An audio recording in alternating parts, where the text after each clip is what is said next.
It's a product review na naman ang gagawin natin mga boss. And i-update ko kayo about sa ating hybrid inverter na si Deye. At yung bago nating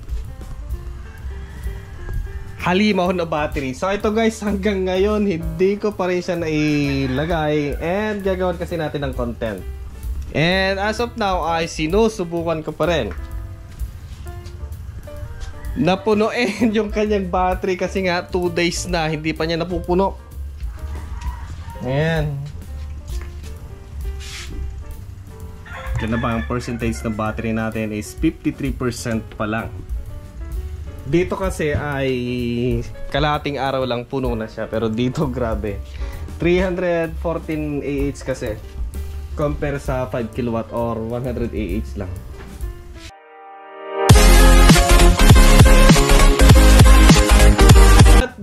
Dahil nga sa abutin yata na matagal na panahon bago siya puno, magre-review na lang tayo muna ng portable fan. Ito guys, personal fan para i-test or i-review. Baka naman sakali, baka kailangan ninyo sa biyahe ninyo mainit. So tama-tama sa mga anak ninyo panregalo, Christmas na. Buksan natin. So ito yung laman sa loob ng box ng personal fan ni Gujudu. Yan, yung kanyang accessories. Siguro ito ay para sa leeg, mahaba, strap para sa kamay, and then yung kanyang charging cable, USB-A to Type-C. Wow. Then yung kanyang user manual, and yung mismong fan. Yan. So ito guys yung portable fan. Malaki din siya. Yun o. Para siyang yung pinang-detect kung gaano kabilis yung sasakyan. Tapos hahabulin ka nila. Ilagay muna natin yung kanyang lanyard.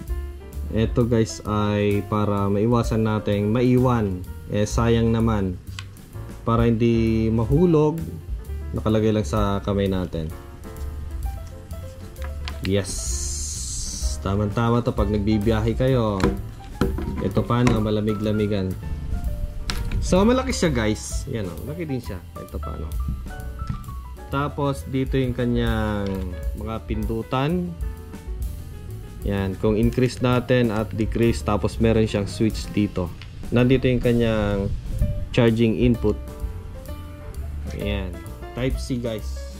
Then ito yung kanyang fan inlet. Then dito naman yung kanyang outlet. Yan. Tapos meron siyang display dito. Okay, so subukan natin. Ayan na. Diba? So ngayon ay naka number 1 siya. Air volume. Subukan natin yung mga detail niya. Patayin muna natin. Ayan, 99% yung kanyang battery indicator, power, air volume. Okay, so number 1 siya ngayon. Airflow. Subukan natin yung patasin. Ito guys, down and up. Meron siyang cover para kung sakali hindi madot-dot kung bata yung gagamit. Hindi siya madot-dot dyan. Hindi siya iiyak basta-basta. Minsan kasi dito dinudot-dot ng bata. Yan o. Number 1 pa lang yan. Okay, so subukan natin palakasin. Meron siyang ilaw sa gilid na ganun umiikot. 20%. Then malinaw guys yung kanyang display. 40%, 60% yan. Okay, nadi-distort yung natin sound. Okay, then 80% ang lakas na. Kasi kung sobrang lakas naman siya, baka maya malunod ka sa hangin. Malamang yung kanyang yung kanyang battery percentage 55%. Hindi pa kasi ito na charge simula nung bago siya. Lahat kasi na item dito pag dumadating ini-stock ko na siya, so bukas na siya. Tinetest ko baka mamaya may sira or wala or ganon. So dito ay meron siyang air outlet. Yan guys, dito yung air outlet, air inlet.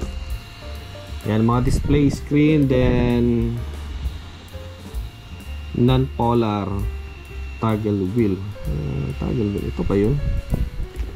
And ito guys, ganda siya. Ayan yung kanyang detail dito. Ayan. 100% speed, personal fan, smart LED digital. Ito yung sinasabi niya. Then, safety switch. Ito siguro yung sinasabi niya. Then, 4,000 mAh yung kanyang malaki yung kanyang battery. Malamang siguro dalawang 18650 yung laman sa loob. Meron siyang safety switch para kahit pa paano, kung baka pinipindot-pindot ng batang gano'n, hindi siya under kagad. Pwede siyang tumayong mag-isa. Kung sakaling tinatamad ka, may ginagawa ka, pwede mo itayong ganyan.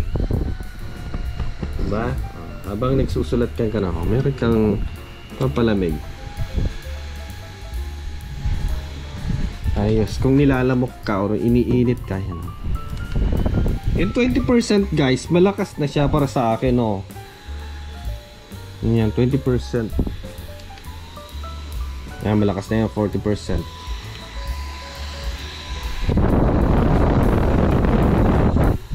Lakas.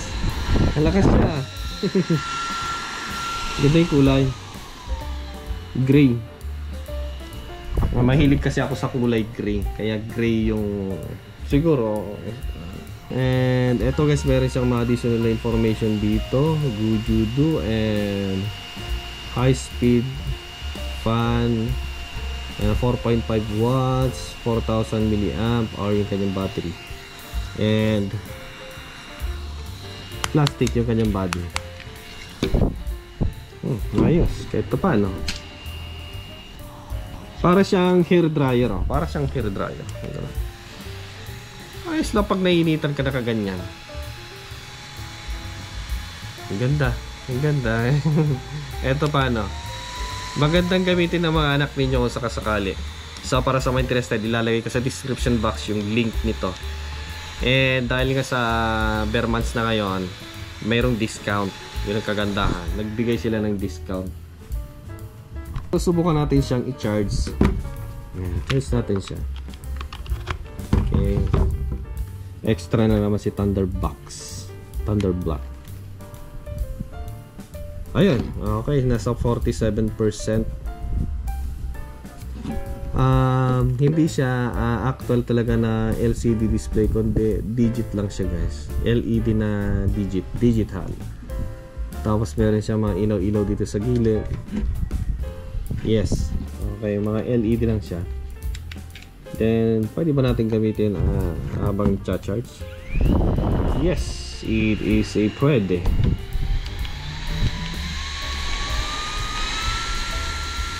Lakas. Ilan yung kinakain niya? What is? So, nasa 5. Grabe, ang dilim na nito. Nasa 5 yung kinakain niya. Ayos. So, ayon sa aking pandinig, yung motor niya guys, matagal ito. Matagal ang lifespan nito kasi nga yung kanyang motor na ginamit dito ay brushless. Maririnig mo kasi kung brush type. Ito ay brushless. Bukan natin. Ayan o, brushless siya.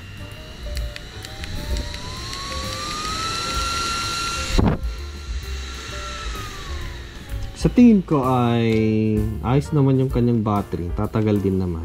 So depende na yan kung gaano katagal yung runtime niya. Depende na rin sa paggamit ninyo. Okay, ayos siya.